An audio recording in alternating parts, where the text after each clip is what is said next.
Hello there, humans, hippies, earthlings, whoever you are, wherever you are, whatever you're doing, and if you're lucky enough indeed to be doing it too, welcome back to channel. I'm Bushka, and today we're going to be having a look at the 3 rules of hot dropping. There's 5, you say, or there's 2. No, today, these are 3 concepts. Trey, 1, 2, 3. Basically, these are concepts that you can put into your gameplay and give yourself a better chance of both surviving the initial contact and winning the chicken dinner that is there at the end of the proverbial rainbow. Now, most people think hot drop and they think of situations like this, where I've dropped Georgia Pole crates, I'm solo versus squad, and I'm playing FPP. Now, one of the big things that I preach anyway, about hot dropping is that it prepares you to perform under pressure. Because if you can't perform under pressure in a hot drop, then you won't be able to perform under pressure in a final circle situation. Stands to reason. Now, number 1 rule of all hot drops is the most obvious rule of all, and it is something that you cannot ignore. It's get equipped. You first and foremost have to get a weapon. One of the biggest things that people don't seem to understand is that you don't go looking for the contact until you have a weapon. And indeed, when you hot drop, the more time that you can get alone on top of the crates or in the middle of the main building of boot camp, just building up a reservoir of equipment like a vest and a helmet and a couple of guns, so you've got one on a switch, the chances of surviving go up exponentially.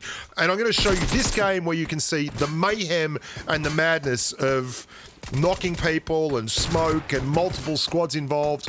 This little snippet at the front, and in fact this was a really fun game I had that could go a lot longer, but I'm going to use the rest of the game for illustrating something else in another video.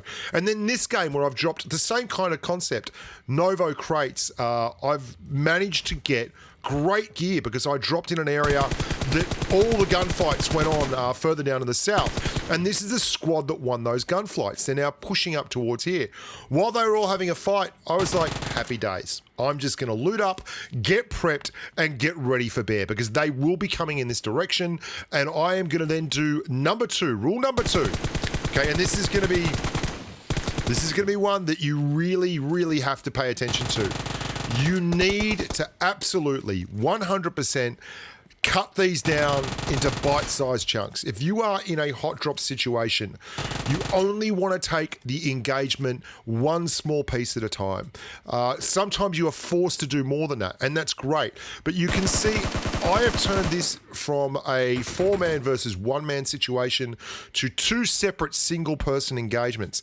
Now, the last 2 guys are not going to come forward. They're not going to come into me. They are finally sticking together. That's fair enough. But I've got equipped. I've used my brains to actually break this down into a single engagement scenario where it's 1, 1, 1, 1, because there is nothing worse than being third party in these. And of course, there is RNG. The hotter you drop, the less time you have to decide on these things, and the less likely it is. How cool is this? Work on those quads, baby. I got a bad vert. And the less likely it is that you perform well. But if you do this often enough, you get better at it, and you don't get stressed at all in these situations. Like I dropped poorly here, doesn't matter. My first and only priority right now is gearing up. Think of it as an arms race, and it's quite literally an arms race. The person who gets to optimal gear levels the quickest has a massive advantage over everyone else. It's also something that's not talked about a lot, but I'm going to do a video with squads where when you drop hot as a squad, there's a double-edged sword there. One of the great things about hot dropping as a squad is that you actually end up in a situation where you have someone who can revive you and all that kind of stuff. But when you're solo, you get all the gear, and that can be massively advantageous. And you can see here, I'm under no pressure, but I don't have a helmet. I've looted my area. I'm now going to move forward, but I'm not going to charge. I'm going to be sensible. I'm listening to the minimap. I can see that there's gunfire going off on the left-hand side of my screen, but they're in a fight. They're not going to come and bother me. Likewise, I'm pretty safe to the right. That's all happening. I'm just waiting for that target opportunity, holding my nerve, getting them cleared, and then getting inside. So that's our first kill of the hot drop. It's been going on for ages, and there's been people dying all over boot camp. In fact, there's been 14 people downed since the game started. And yet, that's our first contact. And I don't have a helmet. And because I don't have a helmet, I'm just taking my time. You need to understand that my Discord server has a big section on it that is Bushka's spreadsheets. In there is my damage numbers for all the mobile guns. So you would know if you had a look at that damage number section, getting hit in the head by an AKM is lights out. Things like that, you need to get a helmet, any kind of helmet, any kind of brain bucket to help the world move forward. So the first primary rule that we had was get gear, get equipped. The second rule is break things down into manageable chunks. And now we get to the third rule. The third rule is pretty simple, and it's something that I've said on channel before. You can't win the game in the first minute, but you absolutely can lose the game in the first minute. And that might sound like some kind of BS Matrix backward Eastern mysticism, but that's not what it is at all. The fact of the matter is that this is a battle royale game. Dealing with pressure and making good decisions doesn't always involve a decision that is getting a knock and then thirsting it up.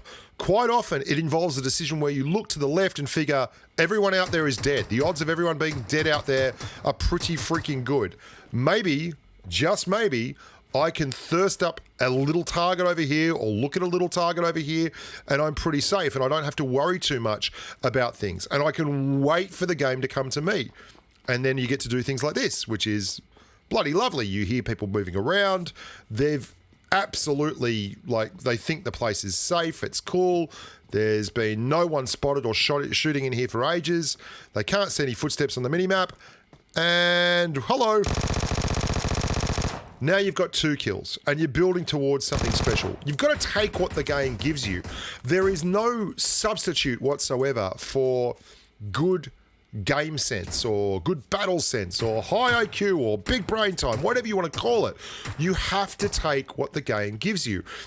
So if you're not going to win it in the first second, you can't kill everyone on the map in the first minute. You've got to absolutely make sure that you don't lose it. And you've got to make sure that you're using everything in your power to stay alive, get the kills, and win. And that's why you see me repositioning, relocating, going all the way around. Like, I've finally got my helmet. I'm feeling much more confident. Where would he go if he was going to get a heal off? Close there. And where is his buddy that we saw earlier? Further up the back. It's all game sense and it's all common sense and it's all about taking your time, even on a hot drop, learning to make good decisions. Why should you drop hot? If you don't, then you don't understand that feeling of pressure. TDM is great to learn how to make your hands move around and be really smooth, but it doesn't give you that sense of loss. You die in TDM, you respawn. It's playing without pressure, and it's great for learning the mechanics and putting that memory into your muscles. But this, hot dropping, there is a consequence of being a clown. You go back, and if you start building a good game like this, especially if you're a content creator like me, you want to know that it's going to end in something worthwhile that you can use, indeed, that you can get content out of. So remember those 3 rules. Number 1 is it's an arms race. Get equipped, get everything you can, and try to go into that first bit of combat better outfitted than the guy you're playing against. Even if it means that sometimes you've got to skip a knock or skip thirsting someone, you do it. Number 2, just isolate targets, one at a time. You don't want to take on more targets than you have to. 2 guns against you is more likely to kill you and clear you than 1 gun. So make sure that when you're taking engagements, there is much to your advantage as possible. And finally, in summation, my point, Your Honor, number 3, you can only lose the game in the first minute, you can't win it. So make sure that when you're making your decisions, you're basing them around surviving through the rest of that hot drop. You don't want to be passive. You want to make sure that you get as many kills as possible, but at the same time, you want to be there at the end of the day. I'm Bushka. Thank you so much for watching. I hope you guys enjoyed that. I don't know what I'll call that. I hope we get some more people watching these bloody videos.